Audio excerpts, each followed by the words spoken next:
What happens when a congressman's sudden death collides with a razor-thin House majority in critical water and wildfire policy? Maya traces the community and policy loss. Leo probes conflicting medical reports. We'll untangle timelines, candidates, and the truth. This seat matters now. Note, I will use the verified news summary to set the factual timeline for this episode, and the 3 local transcripts to shape Maya and Leo's perspectives for our discussion. We open with attention.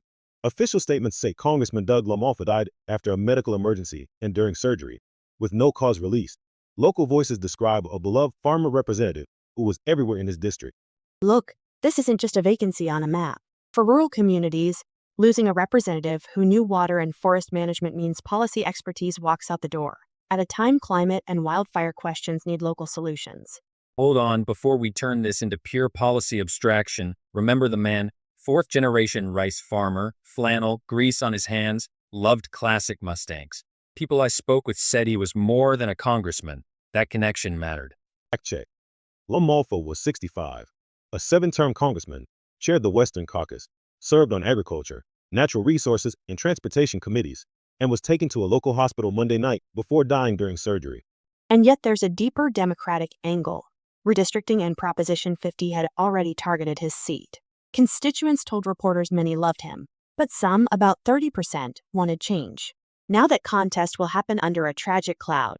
Media reports are already inconsistent. Some list the House at 219 Republicans, others at 218 after his death. Some sources cite an aneurysm, then a heart attack. We should be wary of speculation until investigators speak. That's an important contradiction to flag. Officials say no cause released, and he died during surgery. Other reports say aneurysm followed by cardiac arrest. We'll treat both as live threads to investigate, not settled facts. Beyond cause, the clock matters. California law requires the governor to call a special election within 14 days. That timing, potentially coinciding with the June primary or earlier, will shape who steps forward and who gets heard. And expect names to appear fast. Reporters mentioned Mike M. Geyer and Audrey Denny. Locals told us LaMalfa drove long distances to meet people, visited VA offices on their behalf. Those retail politics create a high bar for anyone who wants to replace him. Tributes poured in from the president, former leaders in both parties, and his family survives him. His wife Jill, 4 children, and a grandchild. Politically, his death tightens the razor-thin House majority and complicates close votes. The takeaway is twofold. A community lost a familiar advocate for water, forestry, and farming.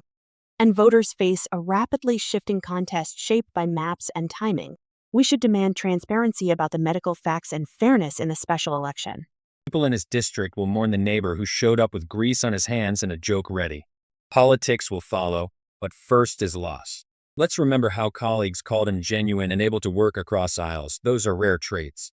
We'll follow 3 strands: the official medical findings and any contradictions, the timetable and candidates for the special election, and how losing his expertise affects policy on water and wildfires. Join us next episode as we dig into each thread.